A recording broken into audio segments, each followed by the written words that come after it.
Boundary ওয়ালের মধ্যে direct ঘর।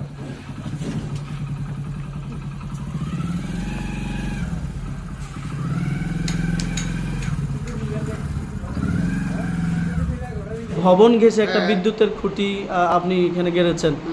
এটা যদিও বিদ্যুৎ বিভাগ দেখেছে কিনা আমি জানি না। এই বিষয়টা আসলে ব্যাখ্যাটা কি, এটা কেন? এই ব্যাখ্যাটা হলো বিদ্যুতের খুঁটিটা আমার বিল্ডিংয়ের ভিতরে ঢুকে গেছে। আমি কিন্তু বিল্ডিংয়ের বিদ্যুতের খুঁটি ভিতরে আমার বিল্ডিং ঢুকাই নাই। আমি তো বিদ্যুতের বিনিময় জানি না, বিদ্যুতের খুঁটি উল্টা আমার ফার্মে ঢুকে গেছে। আমি ইচ্ছে করলে বিদ্যুৎকে বলতে পারি তোমার খুঁটি সরাও, আমি ওটা না করে এটা কম্প্রোমাইজ করে বিল্ডিংটা ছোটো করছি।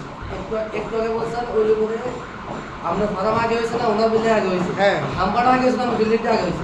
এখন খাম্বাড়ি আপনাদের কমপ্লেন দিছে, পিডিবি থেকে আপনাদের কমপ্লেন আসছে। এটা পিডিবির ব্যাপার, আমার ব্যাপার, এটা আপনাদের বিষয় না। ঠিক আছে, ঠিক এটা আছে, পিডিবির ব্যাপার, আমার ব্যাপার। পিডিবি আমার এখানে ঢুকাইছে, আমি মানছি, এটা আমার ব্যাপার। ঠিক আছে, আমি ঠিক যদি আছে। পিডিবিকে বলে আমার খাম্বাটা